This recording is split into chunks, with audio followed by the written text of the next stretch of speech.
chapter number 1, Wonders in the Sky of class 6th. In this lecture, I will explain you universe, stars, solar system, asteroid, meteoroids, satellites, etc. So first, we will start from universe. आप सभी ने sky देखा होगा। जब हम दोपहर में sky देखते हैं तो हमें एक शाइनी ऑब्जेक्ट चमकता हुआ नजर आता है जिसे हम सन कहते हैं।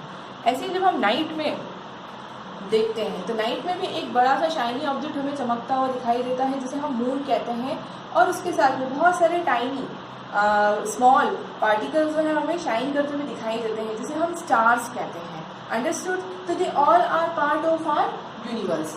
नाउ दिस इज यूनिवर्स, ये हमारा यूनिवर्स है and it is made up of various galaxies. ये बहुत सारी गैलेक्सीज से मिलकर बना हुआ है। हमारे यूनिवर्स में बहुत सारी गैलेक्सीज हैं, like they all are galaxies and we are belong to milky way galaxy. हम कौन सी गैलेक्सी में रह रहे हैं?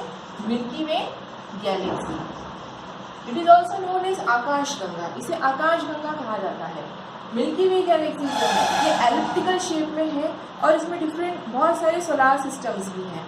उसमें से एक है हमारा सोलार सिस्टम। अंडरस्टूड? तो ऐसी गैलेक्सीज जो है उसमें भी बहुत सारे सोलार सिस्टम्स पाए जाते हैं। नाउ सन हो गया, मून हो गया, सारे प्लैनेट्स हो चुके हैं, और एस्ट्रॉयड हो गए, मेट्रॉइड्स हो गए, कॉमेट, सैटेलाइट्स, ये सारे जो हैं ये सब हमारे यूनिवर्स का पार्ट है। क्लियर? फिर आता है नेक्स्ट हमारा टॉपिक स्टार्स। आप सभी ने स्टार्स देखे हैं। नाइट में हम लोगों ने देखा है कि छोटे छोटे से शाइनी ऑब्जेक्ट्स हमें दिखाई देते हैं। They are known as stars. ये सारे स्टार्स होते हैं generally. They have their own heat and light. इन सभी की अपनी हीट एंड लाइट होती है, ठीक है। और ये हमें छोटे छोटे टाइनी दिखाई देते हैं। क्यों? क्योंकि ये हमारी अर्थ से बहुत दूरी पर है। लेकिन सन जो है वो भी एक स्टार है।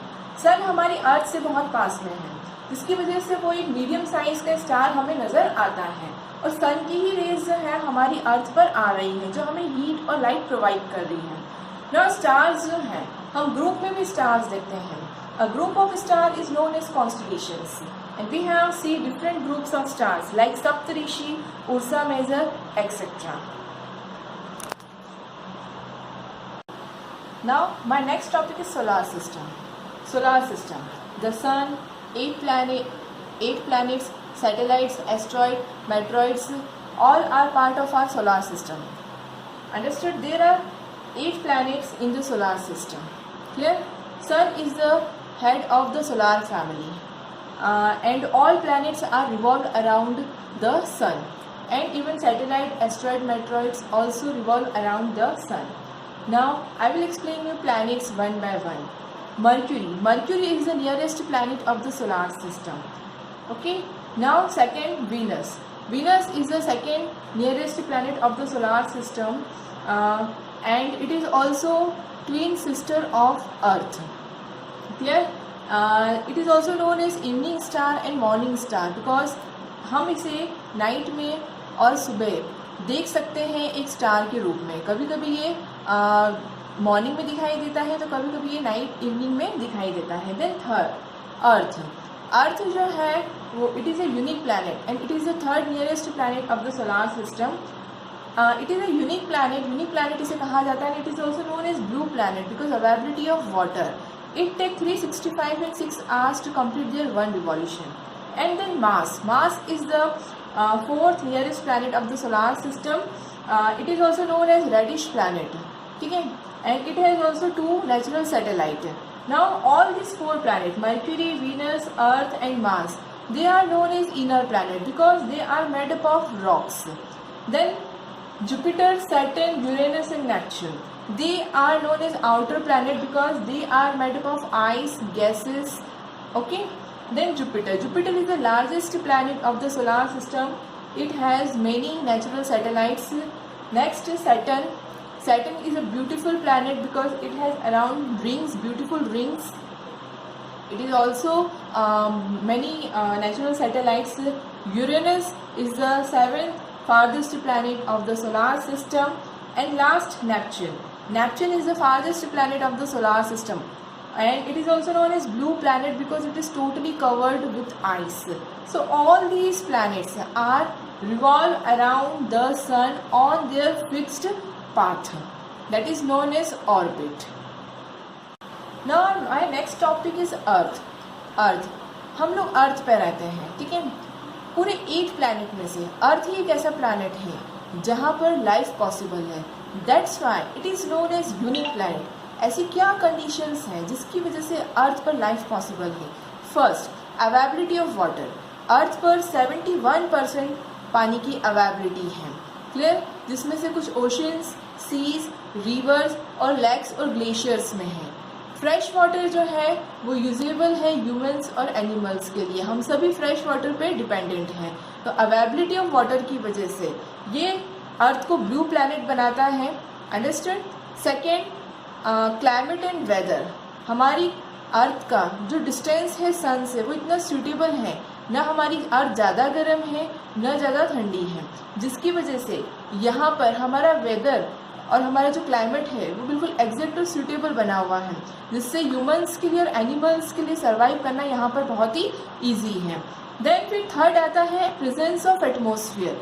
हमारी अर्थ के आसपास एटमॉस्फेयर की लेयर बनी हुई है जिसमें डिफरेंट टाइप्स की गैसेस है, और इसमें से एक मोस्ट इम्पॉर्टेंट गैसेस है, इसमें से 2 मोस्ट इम्पॉर्टेंट गैसेस है ऑक्सीजन एंड कार्बन डाइऑक्साइड, जो ह्यूमंस, प्लांट्स और एनिमल्स को की लाइफ को सपोर्ट करती हैं। तो ये 3 कंडीशंस हैं जिसकी वजह से अर्थ यूनिक प्लैनेट कहलाता है, और सारे प्लैनेट्स में से अर्थ एक ऐसा प्लैनेट है जहाँ पे लाइफ पॉसिबल है।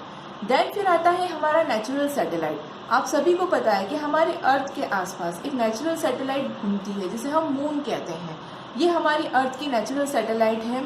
ये अपना एक रिवॉल्यूशन, मतलब ये अर्थ के आसपास रिवॉल्व करती है, ये अपना एक रिवॉल्यूशन कंप्लीट करने में 27 डेज लगाती है, और अपनी ही एक्सिस पर घूमने में भी ये 27 डेज लगाती है। हम नाइट के समय में देखते हैं मून हमें एक शाइनी ऑब्जेक्ट की तरह दिखाई देता है, बट मून की अपनी हीट और लाइट नहीं होती है। They reflect from the light of the sun. वो सन की लाइट से क्या कर रहा है? रिफ्लेक्ट करता है। नाउ आजकल ह्यूमंस ने बहुत सारी आर्टिफिशियल सैटेलाइट्स भी बनाकर स्पेस में भेजी है रॉकेट्स के रूप में, जो हमारी अर्थ के आसपास रोटेट कर रही हैं, घूम रही हैं। वो हमें स्पेस की और हमारे अर्थ की डिफरेंट इंफॉर्मेशंस को प्रोवाइड करती हैं। नील आर्मस्ट्रॉन्ग ये पहले पर्सन हैं जो हमारी नेचुरल सैटेलाइट जो हमारी है मून, उस पर ये पहले पहुंचने वाले पर्सन थे जो 1969 में पहुंचे थे। तो ये था पूरा नेचुरल सैटेलाइट के बारे में। Now my next topic is asteroid. आप सभी ने एस्ट्रॉइड्स के बारे में सुना होगा। एस्ट्रॉइड्स वे रॉक्स के पीसेस होते हैं जो हमारे स्पेस में घूम रहे हैं, लेकिन ये सिर्फ कुछ पर्टिकुलर 2 प्लैनेट्स के बीच में ही घूम रहे हैं। वो हैं जुपिटर और मार्स। जुपिटर और मार्स के बीच में एक बेल्ट बना हुआ है जिसे कहा जाता है एस्ट्रॉइड बेल्ट। ऐसे ही जुपिटर और मार्स के बीच में एक बेल्ट बना हुआ है जिसे एस्ट्रॉइड बेल्ट कहा जाता है। वहाँ पे ये रॉक्स के बड़े बड़े पीसेस जो है घूम रहे हैं। सिर्फ इन 2 प्लैनेट्स के बीच में ही वो बेल्ट है, बाकी कहीं और नहीं है। तो ये एस्ट्रॉइड बेल्ट कहलाते हैं। फिर आता है मेट्रॉइड्स।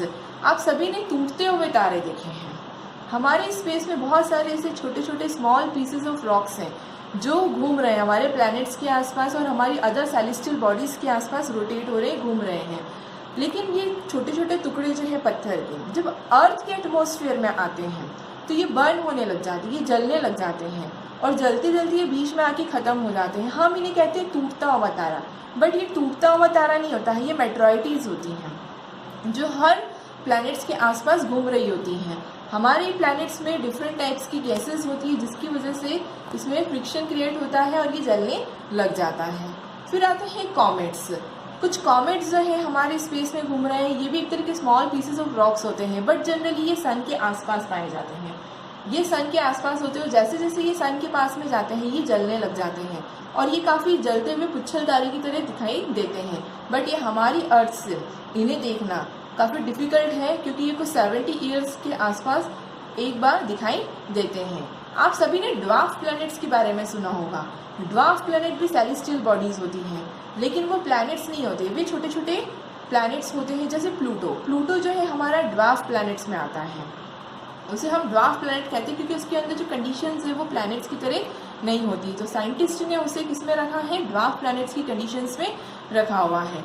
ये पूरा जो चैप्टर था वंडर इन द स्काई, इसमें मैंने पूरा क्लियर करा है आप लोगों को यूनिवर्स के बारे में, स्टार्स के बारे में, सोलार सिस्टम्स में मैंने सन, प्लैनेट्स एक्सप्लेन करा है, अर्थ एक्सप्लेन करा है, एस्ट्रॉइड, मेट्रॉइड्स, कॉमेट्स और ड्वार्फ प्लैनेट और सैटेलाइट एक्सप्लेन किया है। आई होप आप सभी को समझ में आया होगा। Thank you.